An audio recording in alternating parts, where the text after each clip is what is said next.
Hello student, कैसे हैं आप लोग। उम्मीद है अच्छे होंगे।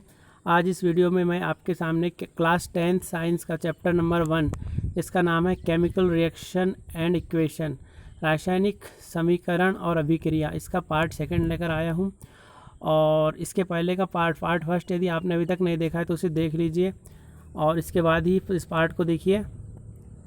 तो और आपसे रिक्वेस्ट है कि अभी तक आपने चैनल को सब्सक्राइब नहीं किया तो इसे सब्सक्राइब कर लीजिए और इसके नीचे जो बेल आइकन बटन है उसे प्रेस कर लीजिए ताकि आगे आने वाली वीडियोस की अपडेट आप तक मिलती रहे। चलिए डिस्कस करते हैं।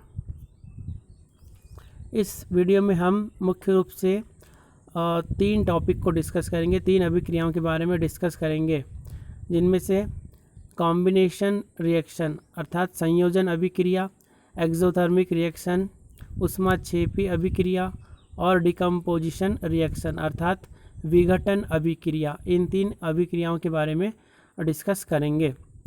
तो सबसे पहले हम डिस्कस करते हैं कॉम्बिनेशन रिएक्शन अर्थात संयोजन अभिक्रिया।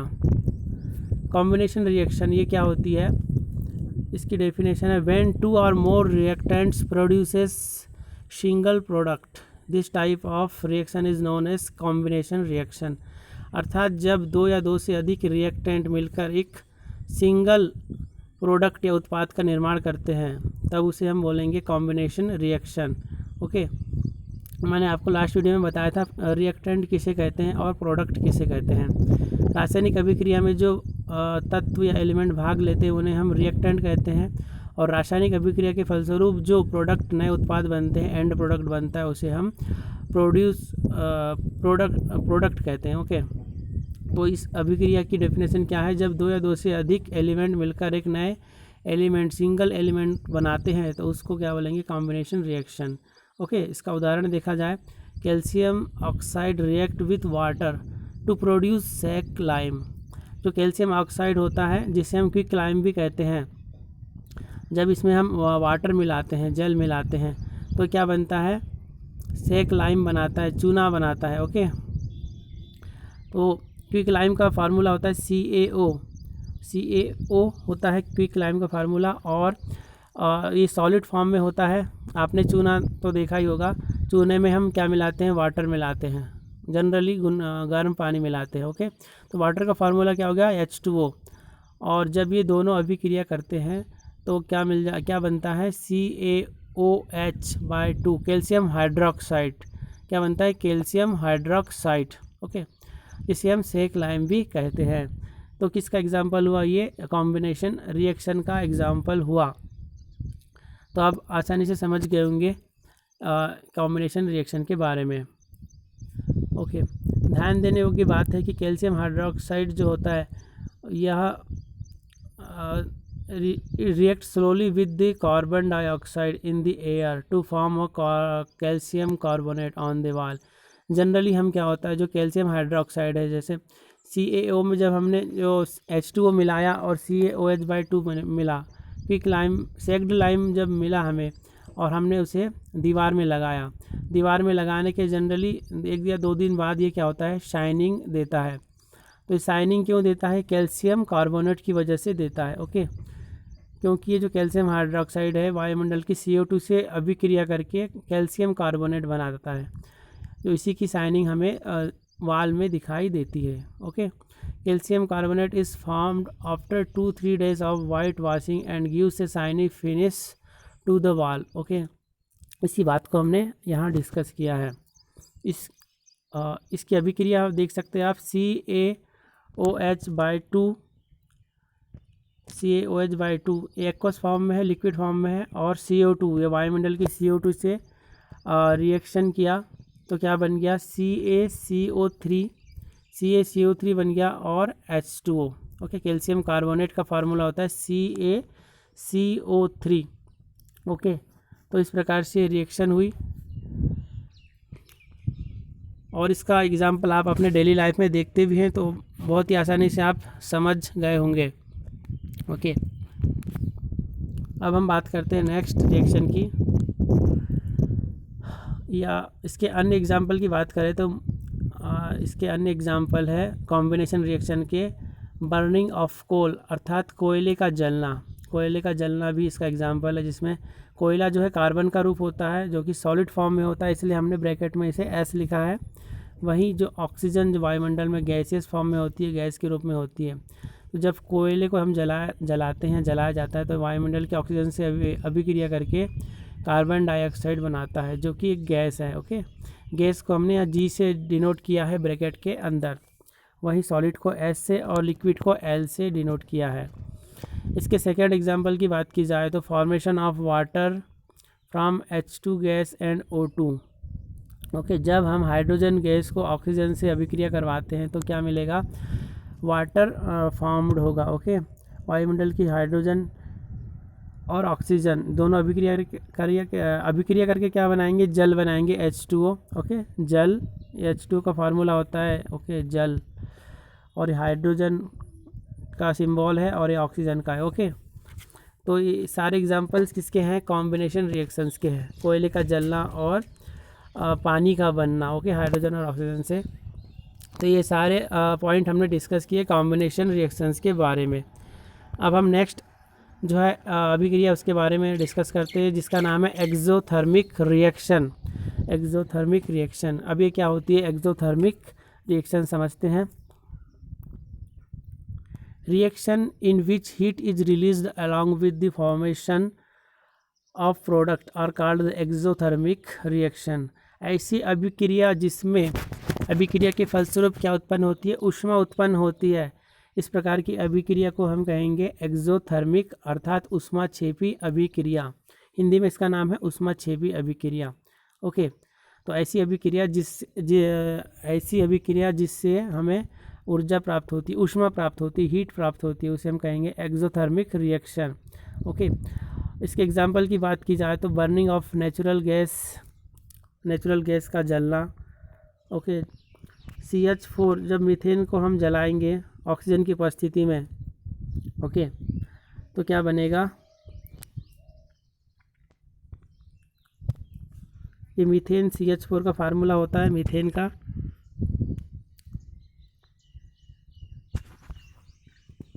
CH4 ये मीथेन का फार्मूला होता है, गैसेस फॉर्म में होती है, और जब इसको ऑक्सीजन की उपस्थिति में अभिक्रिया कराएंगे तो हमें कार्बन डाइऑक्साइड प्राप्त होगा जो भी गैस है, और H2O यहाँ पर G लिखा है, इसका अर्थात है स्टीम या भाप के रूप में उत्पन्न होगा, अर्थात बर्निंग ऑफ नेचुरल गैस, इसकी इक्वेशन है ये CH4 + 2O2, ये अभिक्रिया करके क्या बनाएंगे, CO2 बनाएगा गैस और H2O। ओके, वाटर जो कि भाप के रूप में प्राप्त होगा, और इस अभिक्रिया में क्या हमें ऊष्मा उत्पन्न होगी, हीट जो है इसमें उत्पन्न होगी।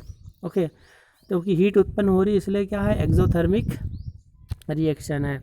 सेकंड एग्जांपल है इसका, respiration is also an exothermic process, जो हम श्वसन करते हैं वह भी क्या है, एक ऊष्माक्षेपी अभिक्रिया है।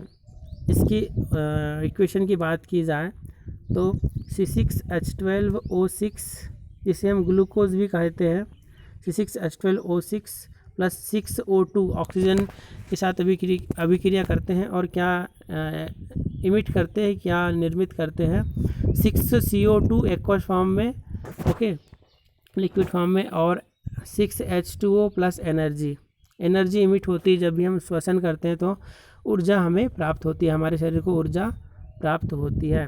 तो इस प्रकार से रेस्पिरेशन भी क्या है, एक एक्सोथर्मिक प्रोसेस है। और ग्लूकोज का ये फार्मूला होता है C6H12O6। ओके, ये भी ऊर्जा का रूप है। इसके अलावा जो अन्य उदाहरण की बात की जाए तो decomposition of vegetable matter into compost is also an example of exothermic reaction.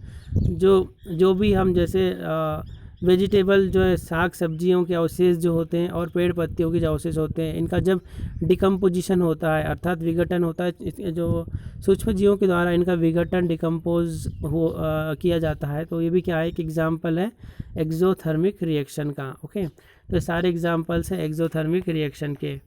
उम्मीद करता हूँ आप समझ चुके होंगे। इसके अलावा जो बम ब्लास्ट होता है, बम ब्लास्ट या विस्फोट होता है, वो भी क्या है, एक एक्सोथर्मिक रिएक्शन का उदाहरण है, आप डायग्राम में देख सकते हैं। ओके, अब हम बात करते हैं डिकम्पोजिशन रिएक्शन अर्थात विघटन अभिक्रिया। ये क्या होती है? विघटन अभिक्रिया। ये संयोजन जो हमने कॉम्बिनेशन रिएक्शन देखा था उसका आप रिवर्स मान सकते हैं। In this reaction single reactant break down to give product in this the decomposition reaction. क्या होता है इसमें? सिंगल प्रोडक्ट जो होगा वो डिकम्पोज होगा, विघटित होगा अपने अलग अलग अवयव या एलिमेंट के रूप में। इस प्रकार की अभिक्रिया या रिएक्शन को बोलेंगे डिकम्पोजिशन रिएक्शन। ओके, जैसे एग्जांपल की बात की जाए तो बर्निंग ऑफ फेरस सल्फेट। जब हम फेरस सल्फेट को बर्न करेंगे तो क्या होगा? यह अपने एलिमेंट्स में ब्रेक हो जाएगा, जिसमें फेरिक ऑक्साइड, सल्फ़र डाइऑक्साइड और सल्फ़र ट्राईऑक्साइड इस प्रकार के एलिमेंट्स में क्या हो जाएगा? विभक्त हो जाएगा या डिकम्पोज हो जाएगा। ओके, ये इसका इक्वेशन है 2FeSO4 जो कि सॉलिड फॉर्म में है, सॉलिड जिसे हमने एस से डिनोट किया है। जब इसको बर्न करेंगे तो ये Fe2O3 जो ये भी सॉलिड के फॉर्म में ही आएगा। ओके, जिसे फेरिक ऑक्साइड कहा जाता है। और इसके अलावा फेरिक ऑक्साइड के अलावा सल्फ़र डाइऑक्साइड और सल्फ़र ट्राईऑक्साइड, ये SO3 गैस है, सल्फ़र ट्राईऑक्साइड।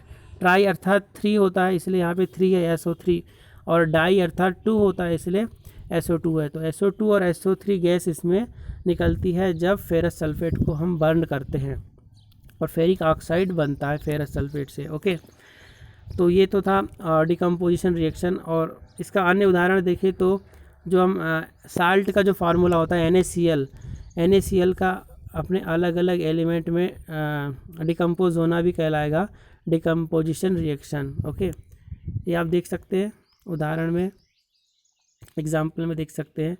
NaCl ब्रेक हो रहा है क्लोरीन और सोडियम में। ओके, सोडियम में प्लस चार्ज होता है, क्लोरीन में -1, सोडियम में +1 और क्लोरीन में -1 चार्ज होता है।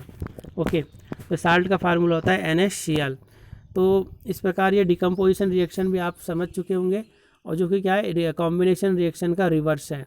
तो इस प्रकार से हमने आज ये 3 रिएक्शंस को देखा, और आगे की वीडियोस में हम जो बची हुई रिएक्शन है जिसमें डिस्प्लेसमेंट रिएक्शन है और अन्य डबल डिस्प्लेसमेंट रिएक्शन है, द्विविघटन अभिक्रिया और कुछ अन्य पॉइंट्स के बारे में डिस्कस करेंगे। और यदि आपको वीडियो पसंद आया है तो वीडियो को लाइक करें, इसे ज़्यादा से ज़्यादा शेयर कीजिए और चैनल को सब्सक्राइब कीजिए। मिलते एक नए वीडियो के साथ, तब तक के लिए जय हिंद।